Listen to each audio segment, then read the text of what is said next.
नमस्कार दोस्तों, आज आपका एक बार फिर से फार्मेसी विद आशीष चैनल पर आपका स्वागत है। और आशा करते हैं आप लोग अच्छे होंगे, स्वस्थ होंगे, मस्त होंगे और अपनी तैयारी को अच्छे ढंग से कर रहे होंगे।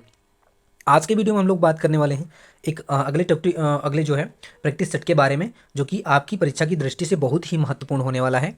जो एक अच्छे क्वेश्चनों का संग्रह होगा, ठीक है। उसमें आप लोगों के जो फार्मेसी उसमें एग्ज़ाम में पूछा जाता है, प्रैक्टिस सेट में जो पिछले पूछे गए हैं, ठीक है, तो उन क्वेश्चनों को हम जो है इसमें करवा रहे हैं। तो जिन लोगों से अभी कह रहे हैं, मतलब जिन लोगों ने अभी चैनल को सब्सक्राइब नहीं किया है, प्लीज़ जाके चैनल को सब्सक्राइब कर लेना और वीडियो को लाइक कर देना, फॉलो कर लेना। तो चलते हैं इसी के साथ में अगला। इसमें क्वेश्चन दिया गया है, क्या है, इसमें पूछा गया है कि अ डेरिवेटिव ऑफ ट्राईसाइक्लिन, यानी कि जो डेरिवेटिव होता है किसका, एक डेरिवेटिव है किसका, ट्राईसाइक्लिन का, antidepressant used as anti epileptic is. तो बताना है क्या है, कार्बामाजिपिन या फिर फेनिटोइन या फिर वाल्पोरेट या फिर इथोसक्सीमाइड। तो इसका राइट आंसर क्या हो जाएगा, इसका राइट आंसर हो जाएगा option number A is the correct answer. क्या, option A carbamazepine is the correct answer. चलिए दोस्त, अगला क्वेश्चन इसमें दिया गया कि अनवांटेड इफेक्ट किसका, नेफ्रोटॉक्सिसिटी एंड टॉक्सिसिटी, क्या है, ओटोटॉक्सिसिटी आर कॉज्ड बाई। तो इसमें दिया गया कि अनवांटेड जो इफेक्ट हैं नेफ्रोटॉक्सिसिटी के and ototoxicity are caused by, तो वो किसके द्वारा कॉज होती है, ये पूछा गया है।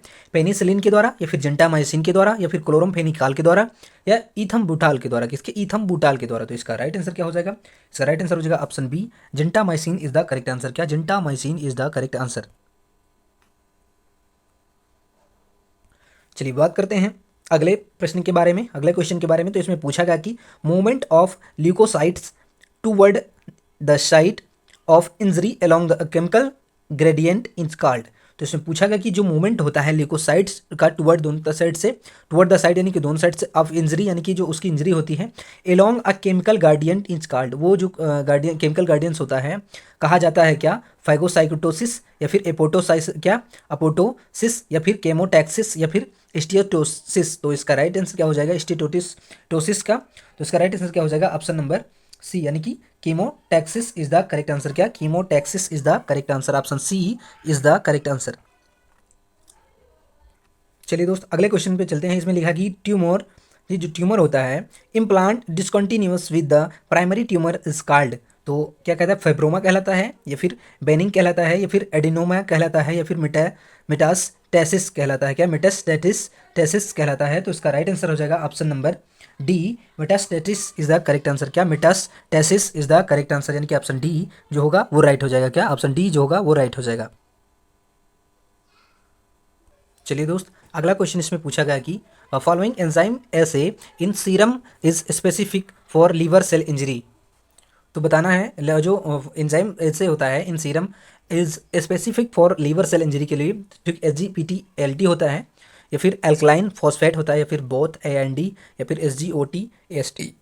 तो इसका राइट आंसर हो जाएगा दोस्त ऑप्शन नंबर सी, ये क्या, both AND is the correct answer. क्या, AND is the correct answer. चलिए दोस्त, अगला क्वेश्चन इसमें दिया गया कि a combination of permanent dilation of air space distal to the terminal bronchioles and the destruction of the walls of dilated air space is called.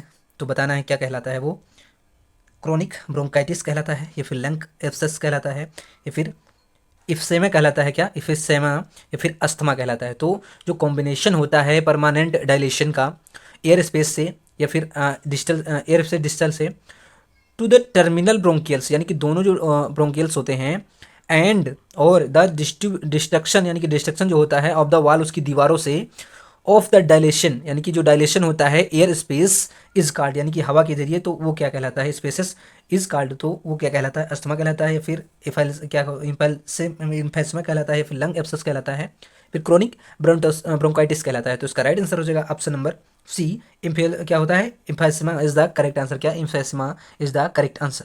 तो एक बार फिर से आप लोगों से बता दे रहे हैं, जिन लोगों ने अभी चैनल को सब्सक्राइब नहीं किया है और जिन लोगों को ये वीडियो की ज़रूरत है आपकी जानकारी में, प्लीज़ आप लोगों जो है उन लोगों तक शेयर करिएगा और वीडियो को लाइक करिएगा, फॉलो कर दीजिएगा हमारे चैनल को, ताकि आपको फार्मेसी से जुड़ी जितनी भी वैकेंसीज़ हैं और उनकी तैयारी है कैसे करना है, ठीक है। इन सब की जानकारी प्रैक्टिस सेट के लिए तो बिल्कुल रहेगा। प्रैक्टिस सेट जो है डेली वाइज करवाते रहेंगे। वैसे एक दो दिन छूट गए हैं बीच में, तो उनको कवर करने की कोशिश करेंगे कि एक दिन में 2 3 से 4 वीडियो बना दी जाए ताकि कवर हो जाए, ठीक है। चलते हैं अगले क्वेश्चन पे।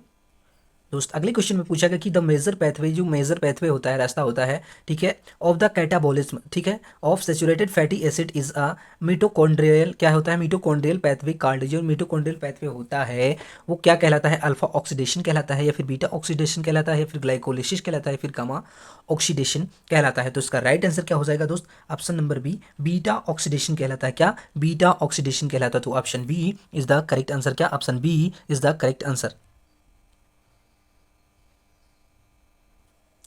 चलिए दोस्त अगले क्वेश्चन पे चलते हैं। इसमें पूछा गया कि वन ऑफ द फॉलोइंग, यानी कि इसमें कोई एक है, is a rate limiting enzyme in cholesterol synthesis, ठीक है।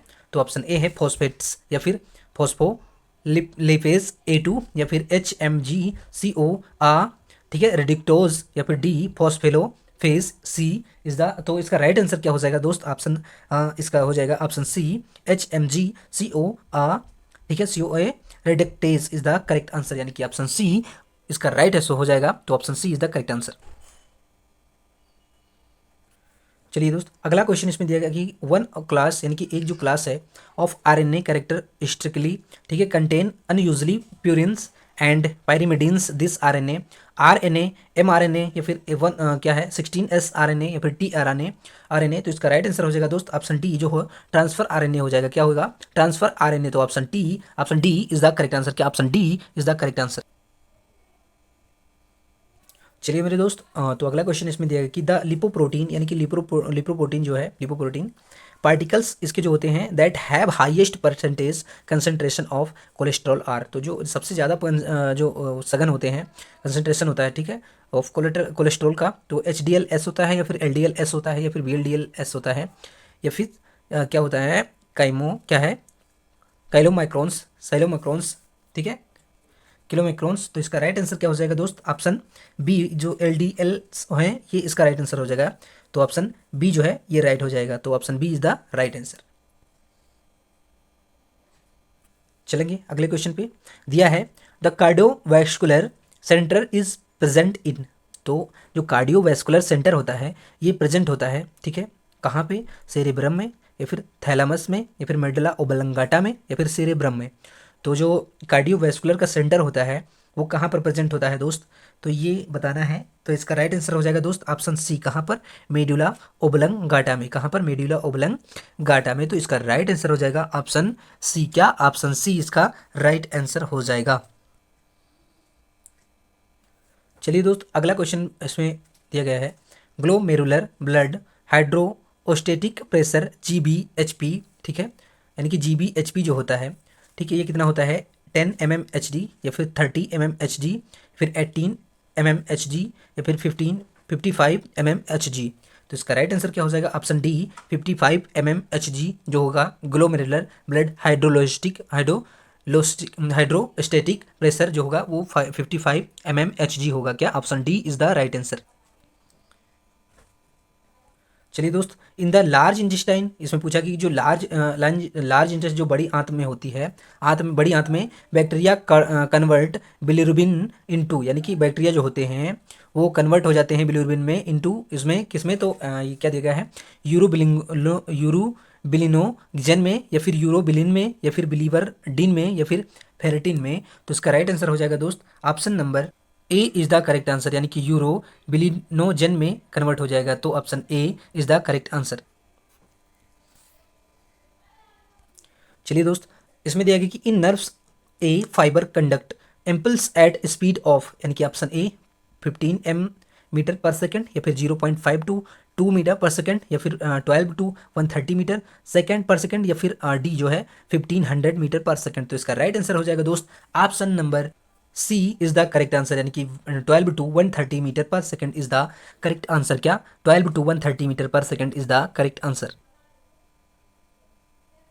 चलिए दोस्त is dot dot dot is an example for gram positive bacteria, ठीक, स्टेप्टोकोकस जो पायोजेन जेन्स होते हैं, या फिर नेसेरा गेनोरियन होते हैं, या फिर सॉल्मोनेला टाइफी, या फिर सीडोमोनास एरोजेनियस जेनिसा। तो इसका राइट आंसर क्या हो जाएगा, जो dot dot dot is an example for gram positive bacteria, जो ग्राम पॉजिटिव बैक्टीरिया है उसका एग्जाम्पल क्या है, इसमें दिया गया है स्ट्रेप्टोकोकस पायोजेंस, या फिर क्या है नेसेरा गेनोरिया, ठीक है, गेनोरेन ने, या फिर क्या है साल्मोनेला टाइफी, या फिर क्या हुआ है सीडोमोनास एरोजिनेसा। तो इसका राइट आंसर क्या हो जाएगा ये आपको बताना है, तो बताइएगा आप। तो भाई इसका राइट आंसर हो जाएगा ऑप्शन नंबर ए, यानी कि streptococcus is the correct answer, streptococcus pyogenes is the correct answer. तो दोस्त आज का वीडियो यहीं तक जो है, ठीक है। तो जिन लोगों ने अभी चैनल को सब्सक्राइब नहीं किया है प्लीज़ दोस्त चैनल को सब्सक्राइब करिएगा, और मेहनत आपको अच्छी लगी हो तो वीडियो को लाइक करिएगा, और कमेंट में प्यारा सा कमेंट जो है मेंशन करिएगा, जो भी आपके दिमाग में हो, ठीक है, जो भी कमी हो वो बताएंगे, ठीक है। तो इसी के साथ वीडियो समाप्त करते हैं, मिलेंगे अगले वीडियो में, तब तक के लिए जय हिंद जय भारत।